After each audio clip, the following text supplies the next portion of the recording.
चलिए आज बात करते हैं एक ऐसे गांव की जिसका नाम है खांडवा। दिन में तो ये गांव एकदम नॉर्मल लगता है, किसी भी आम गांव की तरह। लेकिन जैसे ही सूरज ढलना शुरू होता है ना, हवा में एक अजीब सा डर घुलने लगता है। जानते हैं क्यों? क्योंकि इस गांव का एक सीधा सा नियम है, शाम के 7 बजे के बाद कोई भी अपने घर से बाहर नहीं रह सकता। आज हम इसी रहस्यमयी गांव की कहानी में उतरने वाले हैं।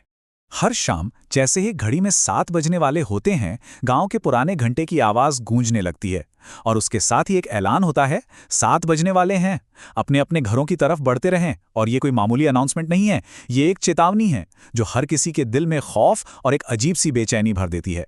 तो ये जो 7 बजे का नियम है, ये इस गांव की जिंदगी का सबसे बड़ा सच है। हर शाम पूरा का पूरा गांव खुद को घरों में कैद कर लेता है।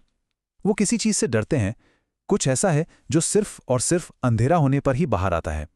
गांव के लोग उन्हें बाशिंदे कहकर बुलाते हैं। चलिए अब मिलते हैं कहानी के मेन कैरेक्टर से, देव और उसके पिता राणा। राणा इन नियमों को लेकर, खासकर पर्दों को लेकर बहुत ज्यादा सख्त हैं। वो देव को समझाते हैं, हम पर्दे उनसे छिपने के लिए नहीं लगाते, बल्कि इसलिए लगाते हैं ताकि हम उन्हें न देख सकें, न सुन सकें और सबसे जरूरी, उनके किसी भी धोखे में ना आ सकें। और ठीक इसी वक्त कहानी में एक ऐसा मोड़ आता है जो सब कुछ बदल कर रख देता है। जैसे ही देव पर्दे लगा रहा होता है, उसकी नजर खिड़की के बाहर पड़ती है और वहां उसकी मां खड़ी हैं। वही मां जो अब इस दुनिया में नहीं है। ये एक ऐसा पल था जिसने देव के होश उड़ा दिए।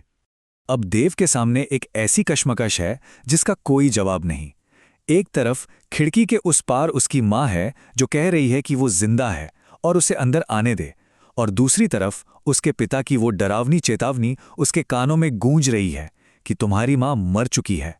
दिल और दिमाग की इस लड़ाई में देव का दिल जीत जाता है और जैसे ही वो दरवाजा खोलने के लिए बढ़ता है, उसके पिता उसे पीछे खींच लेते हैं, घर की सारी बत्तियां बुझा देते हैं और उसे छिपा देते हैं। बाहर से उसकी मां की आवाज लगातार आ रही है।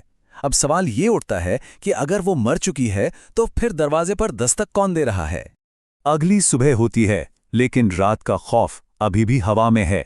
राणा देव को गांव की सरहद पर ले जाता है। वो जानता है कि अब वक्त आ गया है देव को उस रात का सच बताने का, कि उसकी मां नंदिनी के साथ असल में हुआ क्या था। राणा ने बताना शुरू किया कि उस खौफनाक रात को क्या हुआ था। वो सुबह सुबह 4 बजे गांव पहुंचे थे और सूरज निकलने के इंतजार में झाड़ियों में छिप गए। तभी नंदिनी को एक बच्चे के रोने की आवाज सुनाई दी। उसका मां का दिल पिघल गया और वो मदद के लिए बाहर निकल गई। और फिर उन बाशिंदों ने उस पर हमला कर दिया और राणा एक पुरानी बस में लाचार छिपा अपनी पत्नी की चीखें सुनता रहा। डर के मारे 1 इंच भी हिल नहीं पाया। और फिर राणा ने गांव का वो सबसे गहरा, सबसे खौफनाक राज खोला। उसने बताया, जो रात में शिकार करते हैं वो कभी इसी गांव के बाशिंदे थे। मौत ने उन्हें कुछ और ही बना दिया है। और फिर दिल पर पत्थर रखकर वो कहता है, और अब नंदिनी भी उन्हीं में से एक है। लेकिन कहानी यहां खत्म नहीं होती। जब देव इस भयानक सच से जूझ रहा था, तो उसे एक चाय की दुकान पर कुछ ऐसा सुनाई दिया जिसने उसके पिता की पूरी कहानी पर ही एक बड़ा सवाल खड़ा कर दिया। वहां बब्बन नाम का एक आदमी सबके सामने एक सवाल उठाता है, फिर राणा साहब कैसे बच गए? वो भी तो फंसे थे ना रात को अपनी लुगाई के साथ। ये एक बहुत सीधा सा सवाल था, लेकिन इसने देव के मन में शक का एक गहरा बीज बो दिया। और बस यही एक सवाल देव के दिमाग में घर कर जाता है। अगर वो बाशिंदे रात में बाहर किसी को नहीं छोड़ते, तो उसके पिता उस बस के अंदर जिंदा कैसे बच गए? सूरज ढल रहा है और देव जानता है कि उसे 7 बजे की घंटी बजने से पहले सच्चाई जाननी ही होगी। वो बब्बन का पीछा करने का फैसला करता है। किस्मत का खेल देखिए, देव कर्फ्यू लगने पर बब्बन के ही घर पर फंस जाता है। जैसे ही 7 बजते हैं, बाहर से एक बार फिर उसकी मां की आवाज आती है और कहानी अपने क्लाइमैक्स पर पहुंचने वाली है। अब जो होता है वो किसी ने सोचा भी नहीं था। बब्बन कुछ ऐसा करता है जिसकी कोई हिम्मत नहीं कर सकता। वो दरवाजा खोल देता है। देव की मां जैसी दिखने वाली वो चीज वहीं की वहीं खड़ी रहती है, जैसे कोई अनदेखी दीवार उसे रोके हुए हो। वो दरवाजे की चौखट पार नहीं कर सकती, सिर्फ उन्हें बाहर बुलाने की कोशिश कर सकती है।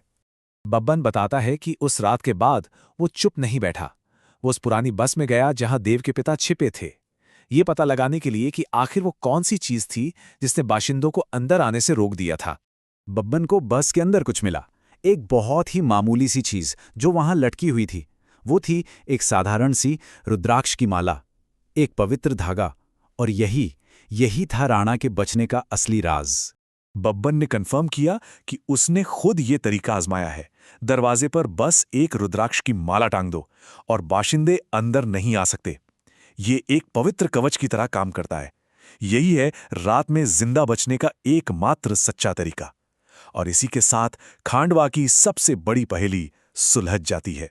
तो अब खांडवा के लोगों को बचने का तरीका तो मिल गया, लेकिन ये कहानी एक ज्यादा बड़े और ज्यादा डरावने सवाल के साथ हमें छोड़ जाती है।